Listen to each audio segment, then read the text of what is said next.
E o tema do Orlando Insights dessa semana é financiamento imobiliário para estrangeiros, para brasileiros comprando propriedades imobiliárias no mercado de Orlando, na Flórida. Então eu tenho que aqui fazer um disclaimer que eu não sou um corretor de financiamentos licenciado na Flórida e o meu objetivo aqui, a minha intenção não é entrar nos detalhes, nos pormenores, mas sim trazer uma visão prática e simples de como funciona esse processo, quantos dias você pode esperar e quais são todas as etapas. Então eu vou começar aqui pela primeira. A primeira, obviamente, é aquela que a instituição financeira ela vai analisar o seu perfil, né, de crédito e, obviamente, ela vai requisitar algumas mais, outras menos, mas uma lista de documentos para esse primeiro processo, que é chamado de pré-qualificação, onde geralmente gerada, né, a PQ Letter, né, que é a Pre-Qualification Letter, ou instituições financeiras vão chamar de LOI, que é o Letter of Intent, né? Então, isso vai depender de qual instituição financeira você está pleiteando esse financiamento. Cabe ressaltar também que as instituições financeiras, elas geralmente elas podem ter um broker dentro da sua operação ou, né, o que é o modelo geralmente comum é você utilizar um broker de crédito imobiliário nos Estados Unidos. Isso é uma opção. O broker ele pode acessar N instituições financeiras, geralmente ele vai trabalhar com aquelas que ele já tem familiaridade, e quando você obviamente vai trabalhar com uma instituição financeira, você vai lidar com um broker sim, entretanto, esse broker ele é da instituição financeira, então você não teria esse profissional buscando para você diferentes instituições. Na prática, a gente pode falar mais sobre isso numa reunião privada, mas na prática existem N variáveis, desde listas de preferência das próprias construtoras, né, que vão recomendar ali uma lista também de profissionais. Então, isso depende muito, não necessariamente uma propriedade que você está adquirindo, o mortgage broker ele vai ser totalmente independente, porque depende, né? Então, depende do contexto, depende de muita coisa, tá? Mas o nosso objetivo aqui, então, olhando do ponto de vista de uma empresa, de você investidor ou você profissional do mercado que está buscando entender como esse processo funciona, é meramente explicar esse passo a passo como funciona, né? E vou começar então a primeira etapa, que vai levar de 3 a 4 dias, claro, depois que você enviou os documentos. Aí eu vou colocar aqui a lista de documentos, mas basicamente depende também do tipo de programa que se você quiser melhores taxas, você precisa ir para programas que têm uma documentação mais completa.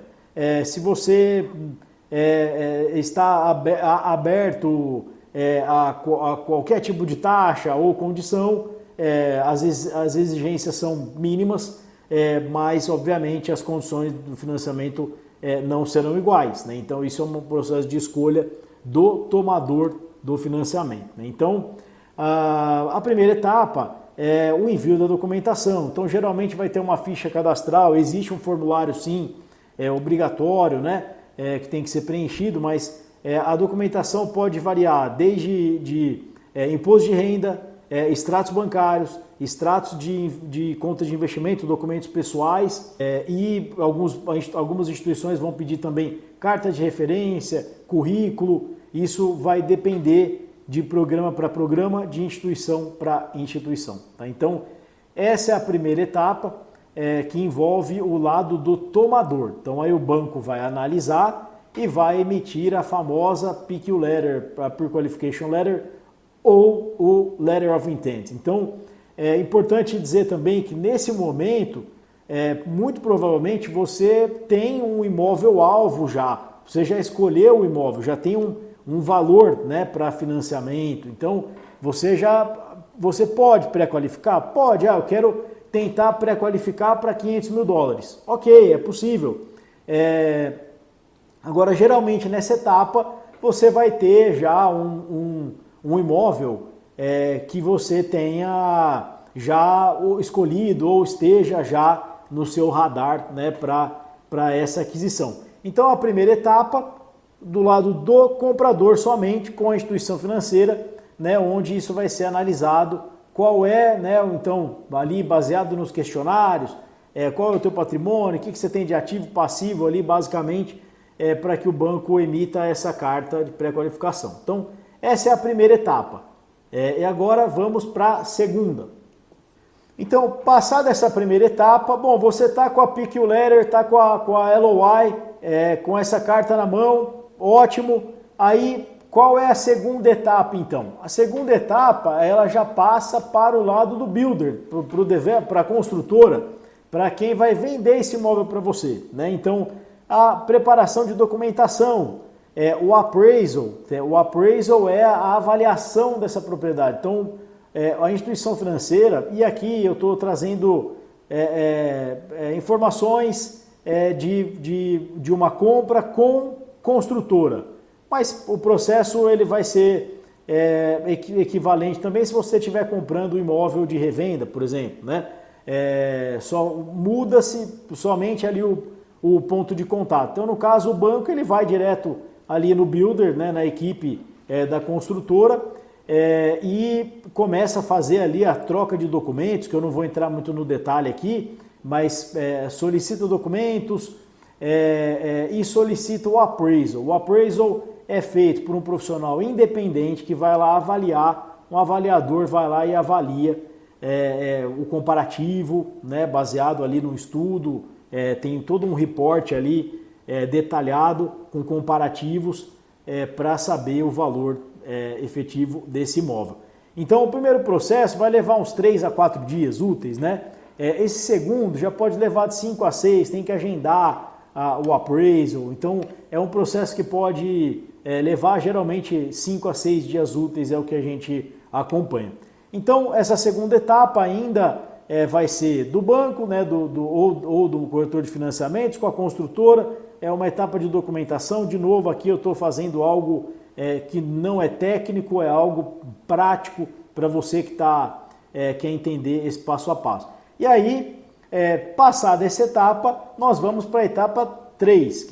Então, na etapa 3, já passamos pela 1, comprador, 2, vendedor, appraisal, que é a avaliação, aí nós vamos para o banco, leva isso para compliance para gerar o approval e o commitment letter, que é onde ele diz, pronto, nós vamos fazer aqui, nós vamos seguir em frente com esse financiamento. Então a etapa 3, ela vai levar de 3 a 4 dias, aproximadamente, também úteis, né, o que eu estou mencionando aqui, e aí é onde efetivamente o banco diz, vamos seguir, né, com esse financiamento, e o banco emite o commitment letter. Então esse é o momento geralmente celebrado do processo, né, e quando é um passo importante dessa etapa do financiamento, ou seja, a gente está falando de 3 a 4 dias na primeira, 5 a 6 dias na segunda, e aí 3 a 4 dias da etapa 3. E aí nós vamos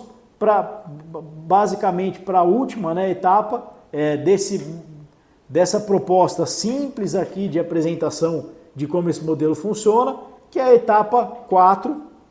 Então na etapa 4, com o commitment letter em mãos, entra em cena o Title Insurance Work pela Title Company, que é equivalente ao cartório no Brasil. Então, esse processo todo, então, com o Commitment Letter em mãos, entra em cena, né, o trabalho da Title Company. A Title Company é equivalente ao cartório no Brasil, né?